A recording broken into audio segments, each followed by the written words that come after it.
All right, I want to go over a couple other things in my toolbox tour.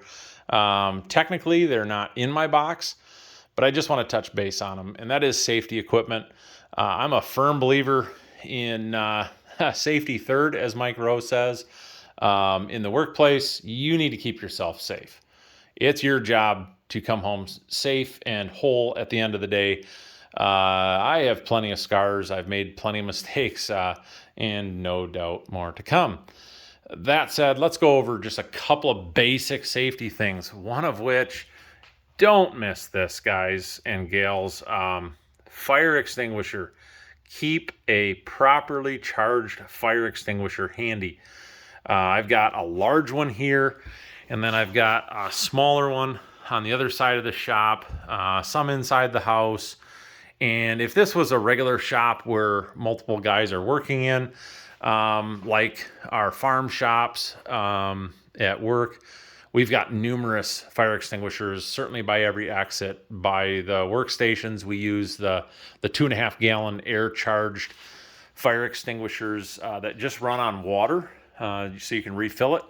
And you can use that to cool down things after you weld it. Very, very handy. Don't neglect, guys and gals, do not neglect fire extinguishers and your personal protection equipment. Face shields. I've got one for torching and a clear one for grinding. Don't forget these, especially when you're using face pokers, wire wheels. I've had many times these stick in my skin, my shirt, deflect off the shield. I highly recommend using an actual full face shield over just safety glasses. I wear glasses, so if I'm just going to do something quick, I already have my eye protection on. But if I'm using a grinder, particularly a wire wheel, do not neglect to use your face shield. Very, very important. That sucker right there has done some damage. Sharp knives, in my opinion, are a piece of safety equipment. Have a sharp knife. No dull knives. Much, much safer. Then continuing on with some safety equipment, just because it's random here, use some proper work gloves. That's one of my sons. Make sure that you have good work gloves. When you're welding, use a proper welding glove. Just light mechanical, just to save yourself from pinched skin and all that. Use good eye, ear, and hand protection in particular. Over there by the fire extinguisher, you saw some foam earplugs. I'm pretty sure I'm half deaf at this point from all the loud environments I've worked in and grinding, and it's been self-induced. Here you see I've got not one but two welding jackets. I actually have a couple of them, although I can only wear one at a time. I'm a big guy, but I still only wear one at a time. The other one I'll commonly use for a welding blanket, or if one of my kids wants to watch or something, I'll just grab the second one and they can put that on and minimize the possibility of burning. You can see there's quite a few holes in them. They've been well used. Never ever weld in shoes like I'm wearing now. These are just slowly becoming sandals as I slip them on and off.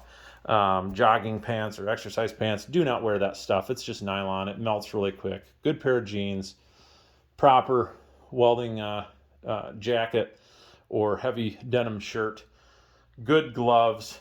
On that note, here I've got two pairs of gloves underneath here. If I'm just doing some lighter welding, I'll use these. These are MIG or TIG gloves.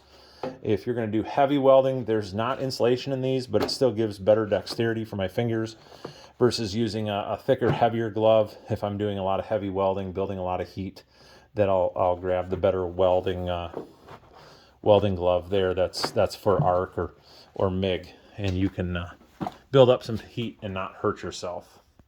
I'll show on the topic of welding one more piece of equipment.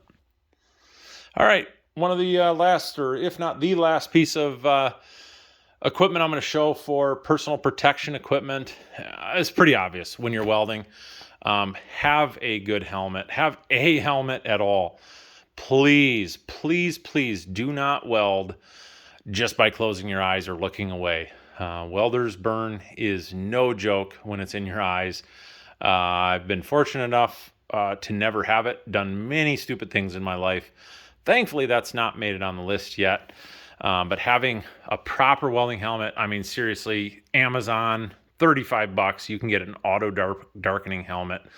It's not as nice as these better helmets with Viking, like this one, sensors and whatnot in it, in the auto darkening realm, but get yourself a good helmet and use it.